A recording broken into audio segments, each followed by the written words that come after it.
Hello everyone watching at home. Welcome to yet another episode of Dinner Guide, and I'm your host Chef Andy as usual.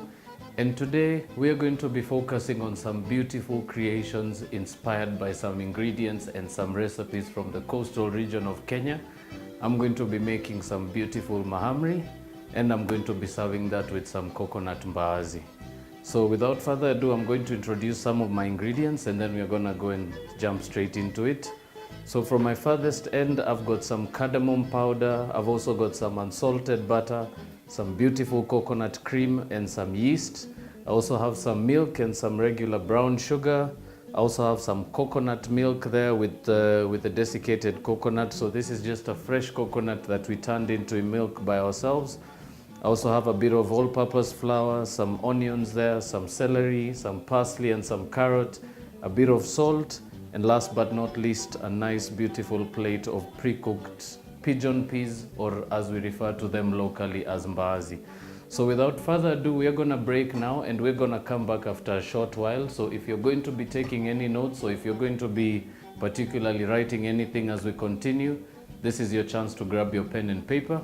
And when we come back, we are going to go and dive straight into it. So see you after a short while.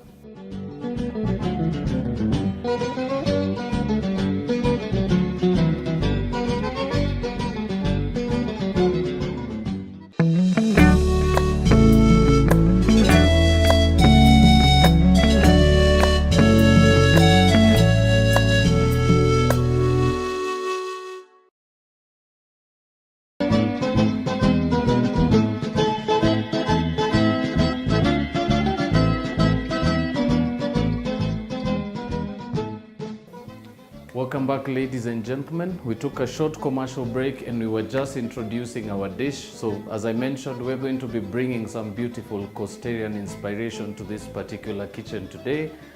And I'm going to be fusing my own particular touch to a very, very classic coastal dish, Mahamri and Mbaazi.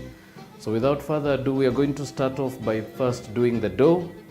And very, very particular, you will need some water for this recipe, but you will actually need to reheat it a little bit. So I'm going to first of all throw that in the microwave, and we're just gonna let that go for a minute. If you don't have one of this, you can actually just get some water from your kettle or boil some, as long as it's water that's a little hot and you can actually be able to activate the yeast with. You're definitely going to do just that. So while that continues, I'm just going to show you, or rather we're just going to start off by sieving our flour. So I'm going to be using just about over 1 cup. And I'm just going to sieve that into this bowl. And always just discard whatever is left in there. So very, very simple. To that, I'm also going to be incorporating about half a cup of sugar. I'm also going to add to that just a bit of that cardamom powder, about 3/4 teaspoon, and then a pinch of salt, and last but not least, a bit of that butter and a bit of the yeast. But before I do that, I'm just going to show you how we are going to get to that stage. My water is just about lukewarm now. So very, very particular when you're making this particular type of a donut or particular type of a pastry. Very crucial that you actually activate your yeast. And by activating the yeast, we basically mean taking some dry yeast and basically just incorporating that with a bit of hot water. And what happens is it actually gives your yeast a bit of a double action, which means your yeast can actually double up your mixture or your dough in double the size in about half the time. So what I'm going to do, very simply, just using a bowl, I'm going to spoon into that about 2 teaspoons of yeast, and I'm just going to use that hot water or lukewarm water, and I'm just going to add that in a bowl and give that a mix. So basically this particular stage, we call it sponging in the professional world. Very, very particular because first of all, it actually ensures that your yeast is still active before you use it. So this particular technique we would use for dry yeast, and particularly if you have yeast that's been sitting in your pantry too long and you're not sure if it can actually be able to do its job or not, this is a particular way of doing so. So I'm just going to try and show you that over the counter there. So basically you're going to give that a mix and it's going to look more like a porridge. And what you want to do is just, once it gets to that stage, you want to leave it on the side for just a little bit. Don't even cover it, don't put it in the fridge, don't even keep it away from you, just let it sponge while it's right in front of you. So what happens is you will actually start to see some activating from that. So very, very simple. We're gonna just hold the flour for a little bit, and I'm going to quickly start with the Mbaazi. So I'm just going to start frying that quickly. So we're just going to get a nice hot pan going, and we'll also get another pan going with a bit of oil, which we're basically going to be frying our Mahamri in. So I'm just going to let that continue heating up, and we're just gonna come back to that later. But in the meantime, while we actually give the yeast just a few minutes to sponge, very, very simply, we're gonna go straight in and start the Mahamri, the Mbaazi. And for that, you will need just a bit of white onion. So I'm just going to quickly chop this up. So we're looking for very, very, very small cubes. So particularly, I like to explain it to you all. Very, very simple if you're looking for very, very small cubes of onion. So I cut my strips lengthways right through to the middle, and then I make 2 particular incisions to the side of the onion like that. And what happens is, actually, as soon as you start chopping that, you'll actually realize it actually gives you a very, very fine cut of onion. So I like to do that nice and slowly. As I said, it's not about how fast you can actually cook, it's about how well you actually cook. And I'm going to repeat the same with the other half.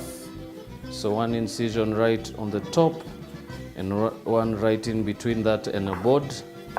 And then just let your knife work its way right through.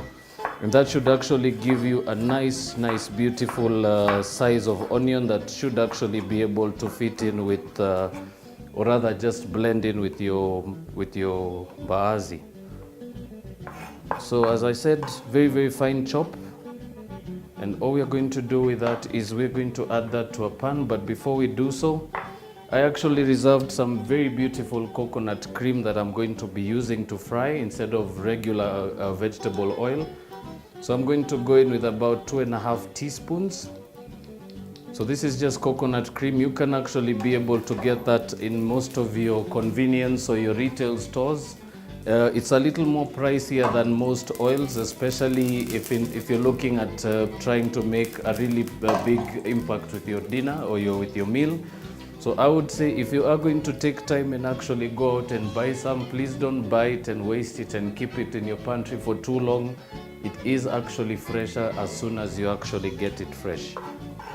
So I'm just going to start off by adding my onions to the beautiful pan. And all we are going to do is just sweat those a little bit, just get them to really just get the fragrance of the coconut and just to infuse.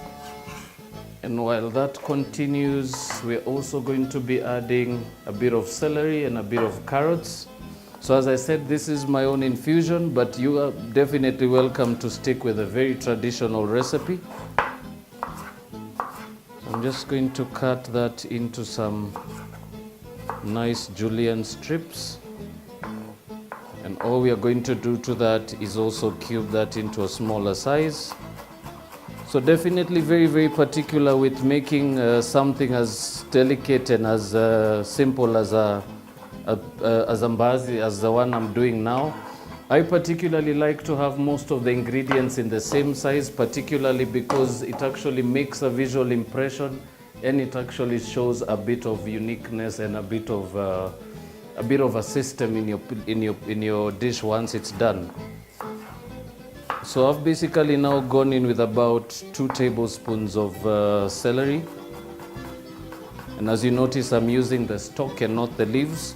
The stalk particularly really gives a nice pungent flavor as opposed to the leaves, which really accent the flavor of celery. So this actually just incorporates a nice beautiful sweetness, and it combines really well with the coconut. So we're just going to add that. I'm going to turn up my heat to medium. So we're just going to give that a quick toss. Just let that heat up a little bit. I'm also going to be julienning a bit of this peeled carrot that I have here. And basically, I like to just go bâtonnet first and then julienne. And it just always gives you a nicer, beautiful consistency to your chopping. And remember, particularly with food, it is also beautiful when you actually take your time and take a bit extra effort and attention in cutting your vegetables and giving them a bit of shape, because it does actually contribute to your presentation right at the end. I'm just going to chop those. And as I said, all similar sizes, going through from the onions to the carrots to the celery. That just allows you for uniformity and actually just for presentation. I'm now just going to use a spoon to give that a mix.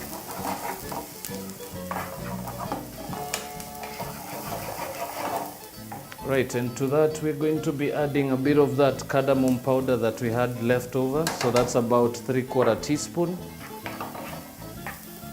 All we are going to do is give that a quick mixture.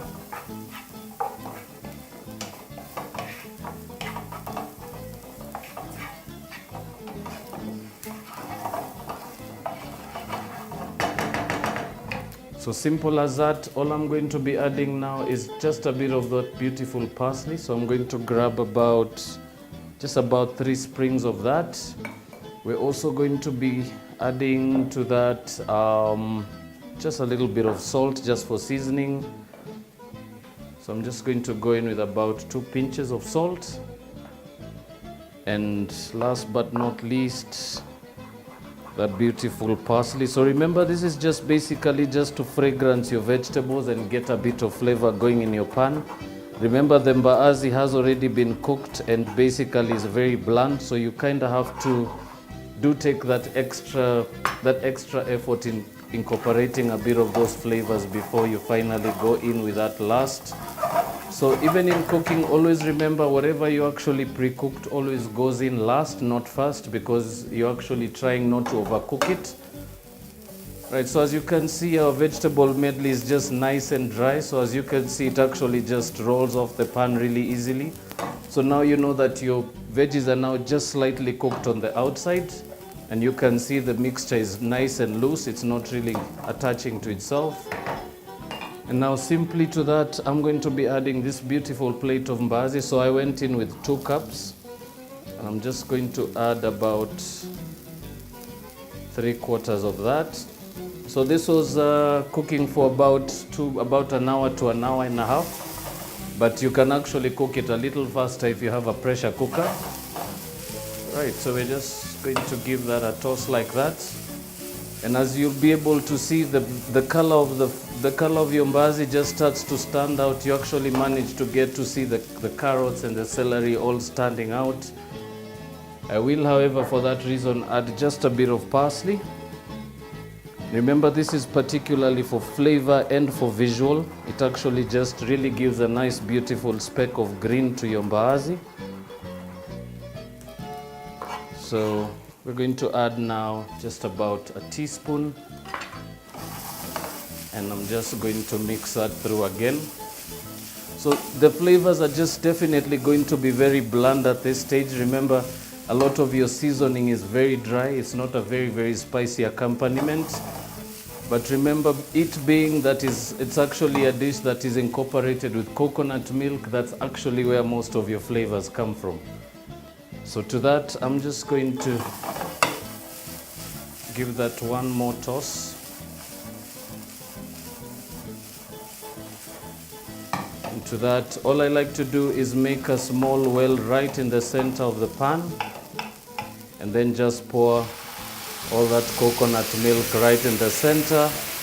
And basically all you want to do is just lower the heat a little bit and just allow all that coconut milk to infuse really slowly. And I'm just going to give that a bit of a turn. So as you can see, I didn't actually chuck away the desiccated coconut that came from the fresh coconut we squeezed up earlier. I actually like to incorporate that flavor in there, and it actually gives it a nice visual appearance.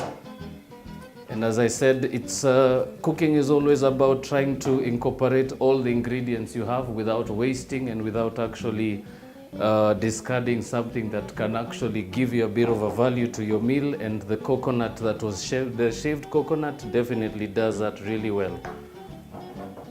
So we're going to let that continue going on the side here for a few minutes.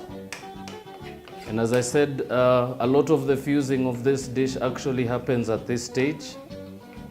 So very particular that once you've added in your coconut milk, just give it a very small a small supply of heat, and then just give it a bit of time and it will continue to infuse. And while that continues, I'm now going to come back to the Mbaazi I mentioned earlier. Sorry, the Mahamri I mentioned earlier. So now, just by looking at our yeast mixture, it's now a little creamier. So you can tell that by just turning your bowl around. It should actually just start to work on the sides of the bowl. So that definitely tells you it's about ready.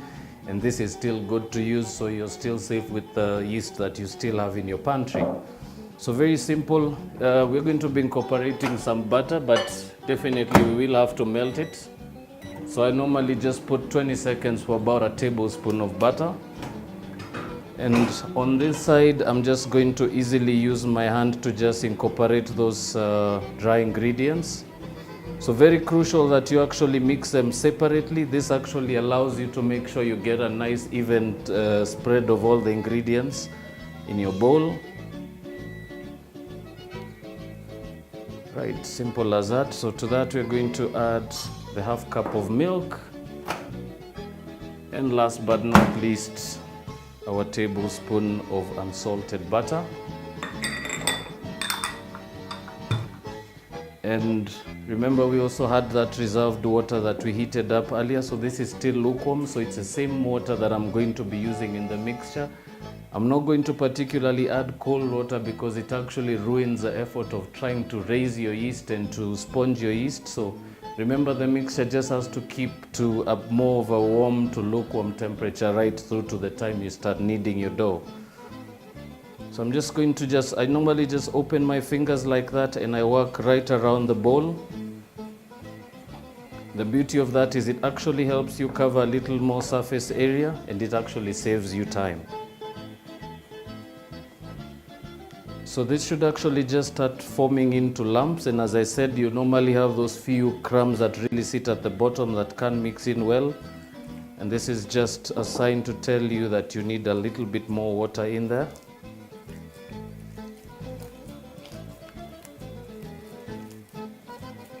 Right, so that mixes into a nice and smooth dough.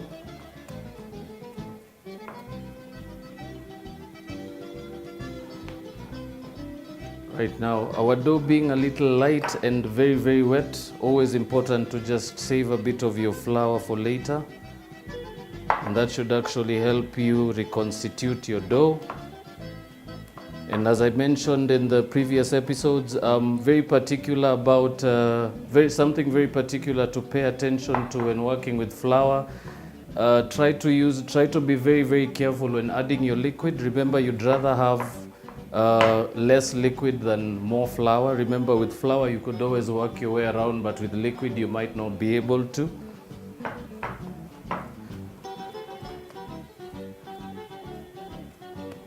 Right, so I'm just going to get all that remaining flour in there. And all we are going to do is give that a mix.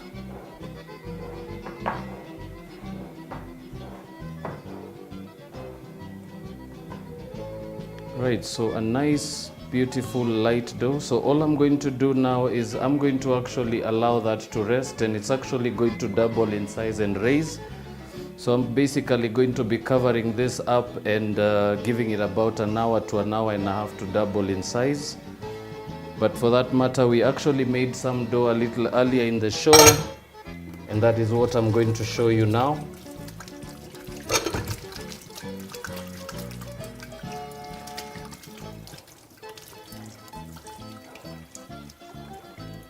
Right, so very simply, one particular technique I like to use to prove my dough really evenly. I normally just grab a clean cloth and I'll just dampen that a little bit with some cold water, and I'll just wring out the excess.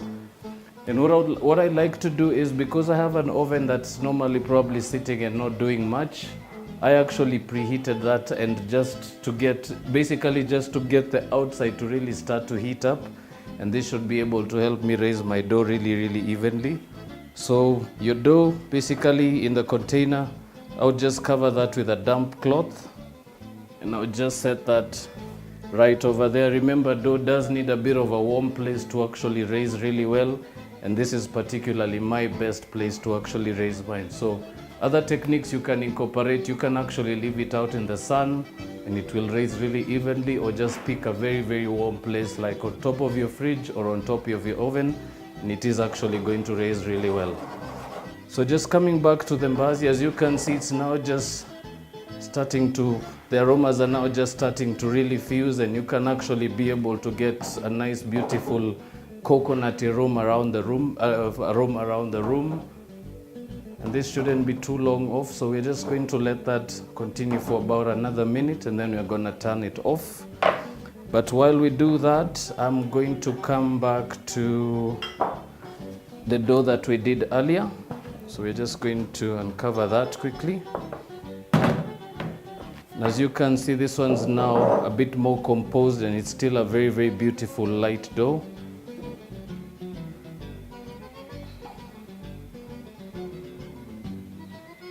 So basically I'm just gonna roll that into a ball.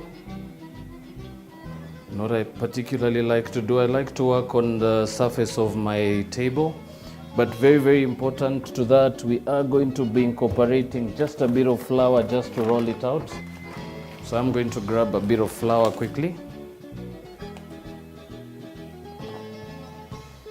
Alright, just a bit of flour just for dusting, and all I'm going to do is spread that around the board.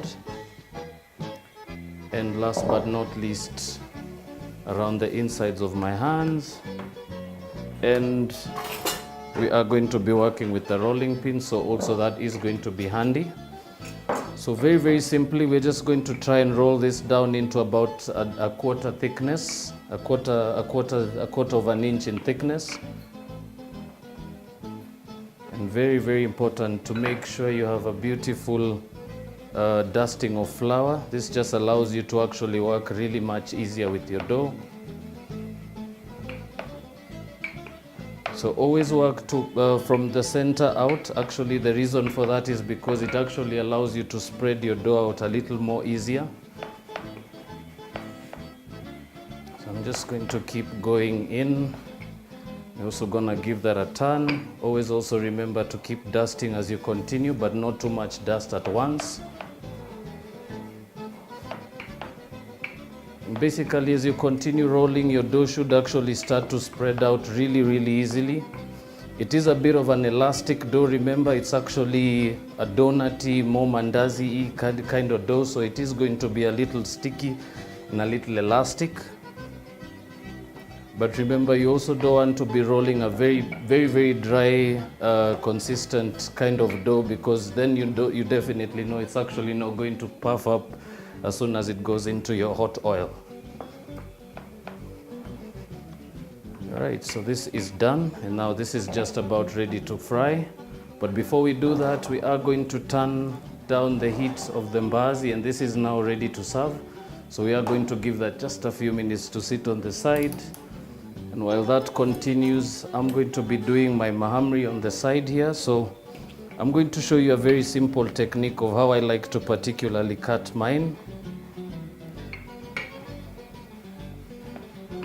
I'm just going to use my rolling pin just to make sure. It's always also very handy to make sure that your dough is just evenly thick right around. A very easy checkpoint for that, always feel probably just around the dough and see if you can actually feel one of the sides being a little thinner than the other. And then just to get it back into the correct shape as you had it, just work your rolling pin just lightly over the dough without pressing it in. Remember, there's two techniques to working with the rolling pin. There's actually the technique of spreading your dough and there's a technique of leveling your dough. So actually one technique that I like to use to level my dough, always just give it a nice lift on the sides like that. That actually helps the very, very thin sides to actually reconstitute.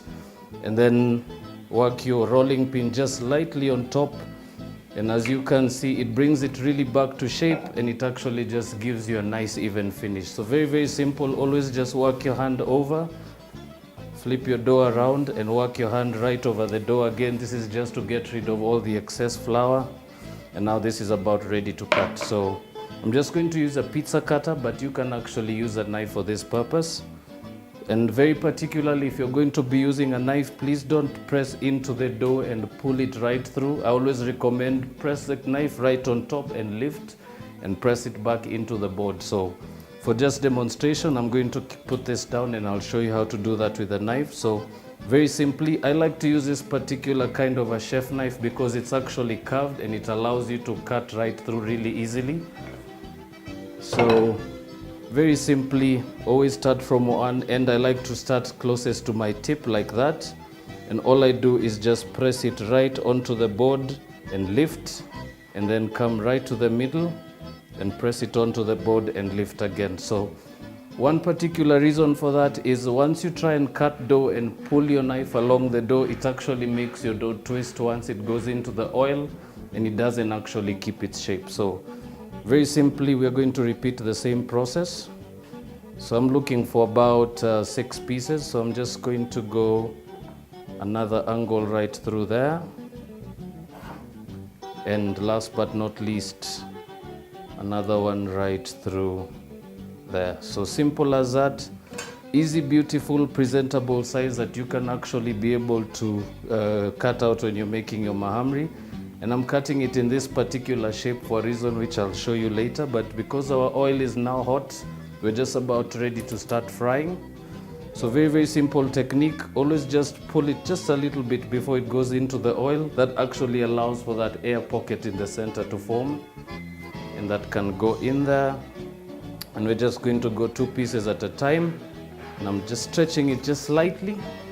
And that goes into your oil. Very particular that you actually be very close when this happens, because you actually will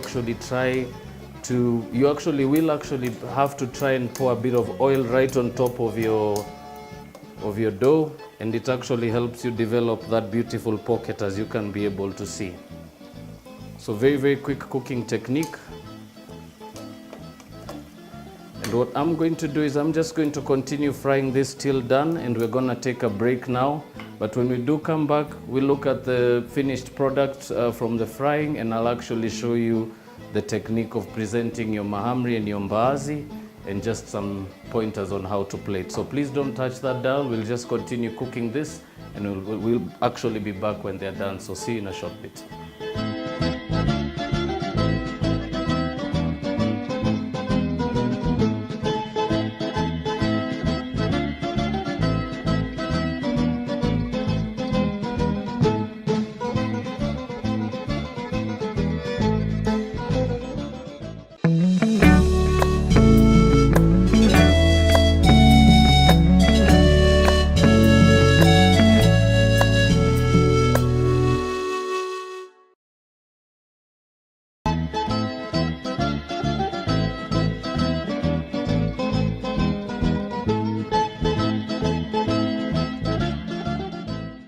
Welcome back, ladies and gentlemen. We were just frying this beautiful mahamri that you can see on the side here. And now for our mbaazi, we just turn this back on the heat a little bit. And we're just going to give it a taste and check for seasoning. So I'm just going to quickly grab a spoon. I definitely could use a pinch of salt. And basically that is as easy as Mbaazi should be. So I would just definitely just serve it in the same method I'm showing you today, or I would just alternatively just scoop all that into a beautiful bowl. Just as simple as that. As I said, this is a very good and traditional kind of a breakfast dish, so it actually really could use such a technique when coming up with such a dish or plating it in this particular time of the season. And as I said, it really goes well with it really goes well just as it is on its own, and it's actually one of those beautiful dishes from the coast that actually speaks for itself. So I would naturally just serve it like that, and just to finish it off, a bit of garnish on the sides, and that would be now ready to serve. So ladies and gentlemen, as I said, definitely one of the most beautiful seasonal dishes that I could share with you, particularly on this show. We did give it a bit of our own twist, but as I said, we always try to make it a little more fun for everyone to actually learn something new every time you watch the show. And I think we've managed to do just that. So from the studios and myself, I do thank you so much for your support and for tuning in. Until the next episode, it's a goodbye from us today, but do remember we do have a Facebook page. Do like it, check out our videos, check out our content, leave your comments, your inquiries, or anything that pertains this show, and we'll be happy to get back to you. But until then, I'm going to break off now and have my dinner a little earlier. I hope you guys are also going to enjoy yours tonight, but until then, have a lovely night and a beautiful Christmas season. Ciao.